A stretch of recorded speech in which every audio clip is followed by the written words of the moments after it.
ఎలా ఉన్నావు? పరిచర్య ఎలా సాగుతుంది? అయ్యా దేవుడికి పోల నేను బాగానే దేవుడి పరిచర్య ప్రకటిస్తున్నాను. మీరు చెప్పిన విధంగా చాలా మంది అందించాను.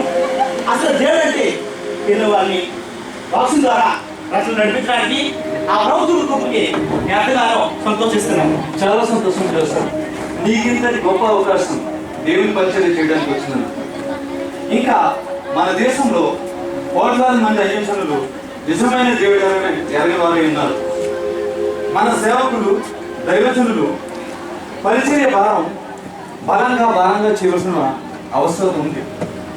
నిజమైన దైవజనులు జనాలు మన యొక్కకు రావాలని అనుకోవడం కాదు, కానీ మనమే జనం యొక్కకు వెళ్ళి వాళ్ళ కష్టాలు తెలుసుకుని వాళ్ళ నిజ రక్షకుడైన యేసుక్రీస్తు మార్గంలోనికి నడిపించేవాడే నిజమైన దైవ సేవకుడు. నిజమేనయ్యా, మీరు చెప్పింది అక్షర సత్యం. ఇప్పుడున్న కొంతమంది సేవకుల పరిచయం చూస్తుంటే ఖచ్చితంగా దేని యొక్క వాక్సాన్ని వారి యొక్క సొంత ప్రయోజనం కోసం తప్పుగా పట్టించే ఉన్నారు.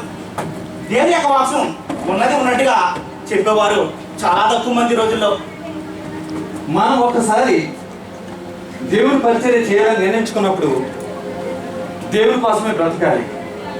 ఎన్ని కష్టాలు, నష్టాలు, ఇరుకులు, ఇబ్బందులు వచ్చినా చివరికి ప్రాణాల సైతం లెక్క చేయకుండా ఆ పరిచర్యను మనం కొనసాగించాలి.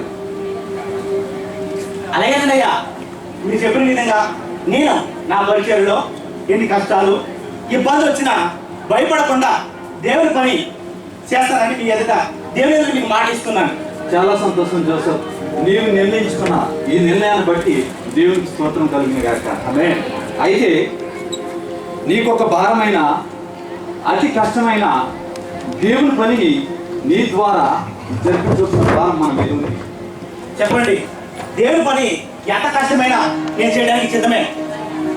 అయితే విను. ఒరిస్సా రాష్ట్రంలో జగన్నాథపురం అనే ప్రాంతం ఉంది. ఆ ప్రాంతం పూర్తిగా విగ్రహారాధన, మద్యమత్తుతో నిండి ఉంది. ఆ ప్రాంతంలో అస్సలు నిజమైన దేవుడు ఎవరో ఎరుగని జనం చాలామంది ఉన్నారు.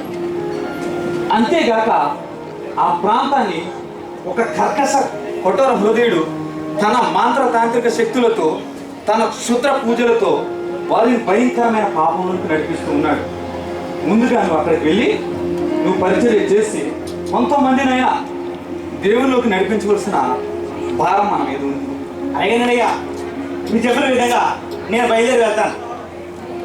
ముందుగా నువ్వు వెళ్ళి పరిచర్యను ప్రారంభించు. కొన్ని దినాలు అయిన తర్వాత నేను కూడా అక్కడికి వచ్చి నీతో కలుస్తాను.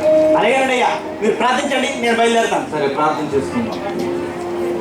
పరలోకమందున మా తండ్రి, నీకు వందనాలు చెల్లించుకుంటూ నాయన, నీ దోసడైన జోసెఫ్ తండ్రి ఆ జగన్నధర పురాన్ని పంపడానికి స్తోత్రాలు చెల్లించాను. ఎన్ని కష్టాలు, నష్టాలు వచ్చినా పరిచర్యం నాయన సకాలంలో నెరవేర్చేటప్పుడు తండ్రి, నాయన సక్రమంగా చేసేటప్పుడు నన్ను కృపాసనం అనుగ్రహించమని నాయన యేసు నామమున అడుగుతున్నాము తండ్రి.